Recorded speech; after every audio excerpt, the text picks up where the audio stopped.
Good morning to my all dear students. Welcome to online class. This is your English class, and today in this class we shall discuss the second part of this. This is the third part of the chapter 17. The name of the chapter The Merchant's Caravan. यानी ये chapter 7 का third part है. इससे पहली video में हमने पढ़ा था कि जो व्यापारियों का काफिला है, जो व्यापारी है उनका जो काफिला है वो ऊंटों पर चढ़कर अपना सामान लेकर दूसरे देश जा रहा है. जैसे कि इस चैप्टर के नाम से प्रतीत है, द मर्चेंट्स कैरावान यानी व्यापारियों का एक दल, व्यापारियों का एक समूह.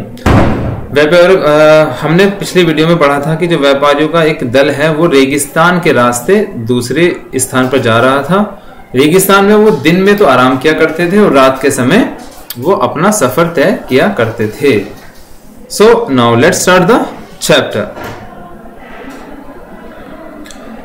After supper that night Abdul said, throw away the firewood and most of the water, it will lighten to the burden of the camels. By tomorrow we shall reach the city.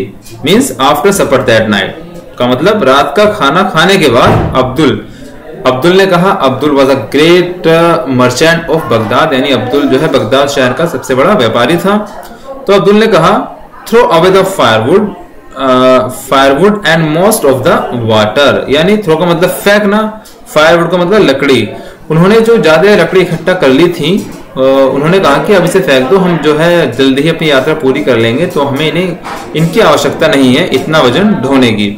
तो जो उनके पास एक्स्ट्रा फायरवुड थी, लकड़ियां थी जलाने के लिए, most of the water जो वाटर था उसे अब्दुल ने फेंकने के लिए कहा. It will lighten the burden का मतलब भार ऑफ द कैमल्स, यानी इससे क्या होगा, ऊंटों का जो वजन है वो कम हो जाएगा, ऊंटों को थोड़ी राहत मिल जाएगी. By tomorrow we shall reach the city, यानी कल हम जो है अपने शहर पहुंच जाएंगे. उन्हें ऐसा लग रहा था कि अब हमें जो है इतने सामान की आवश्यकता नहीं है, इतने सारे पानी की, इतने सारे लकड़ियों की, क्योंकि हम जल्दी पहुंचने वाले हैं. तो अब्दुल ने उन सबको फेंकने के लिए कहा. When the caravan started that evening, the pilot was leading the way as usual, but after a while, weary with many nights of watching, he fell asleep. The caravan traveled the whole night and at daybreak. When the pilot awoke and looked at that last star, he realized that they were going in the wrong direction.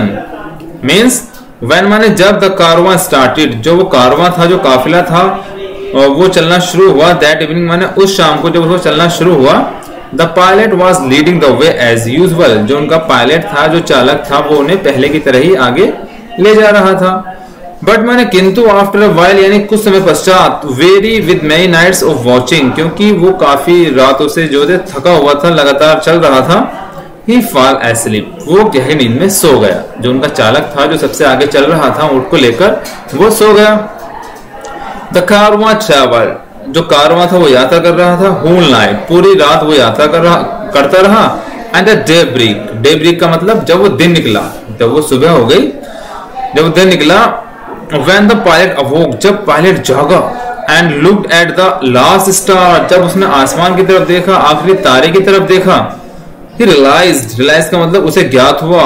He realized that कि they were going in the wrong direction, कि वो गलत दिशा में जा रहे हैं. Halt, he cried out. The camels must have turned while I slept. We are at the place from where we started yesterday. Means he cried, वो चिल्लाया. Hold miss, रुको, एकदम रुको. द कैमल्स, जो कैमल हैं, मस्ट हैव टर्न, जो ऊंट थे वो मुड़ गए थे. व्हाइल आई स्लीप, यानी जब मैं सो गया तो ऊंट मुड़ गए थे, मुझे पता नहीं चला.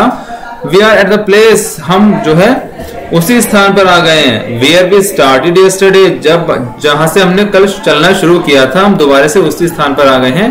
ऊंट गलत दिशा में चले गए थे. Everybody was stunned to hear the news. They had already thrown away the water and firewood, and now there was no water to drink and no firewood either to cook food. The man spread the tents and lay down under them. saying the wood and the water are gone, we are lost. Means everybody, माने प्रत्येक व्यक्ति was stunned, मतलब आश्चर्यचकित था, to hear the news, इस खबर को सुनकर प्रत्येक व्यक्ति आश्चर्यचकित था और वो सब घबरा गए.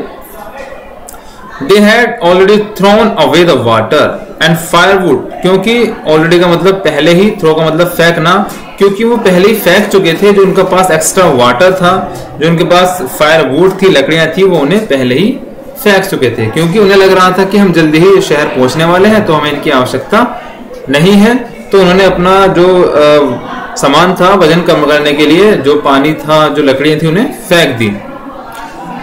एंड नाउ, और अब there was no water to drink, और अब उनके पास पीने का पानी नहीं था. एंड नो फायरवुड, और उनके पास ना ही लकड़ी थी जलाने के लिए. आइदर टू कुक फूड, जिससे वो अपना खाना बना सके, यानी ना उनके पास ईंधन था, ना उनके पास पानी था पीने के लिए.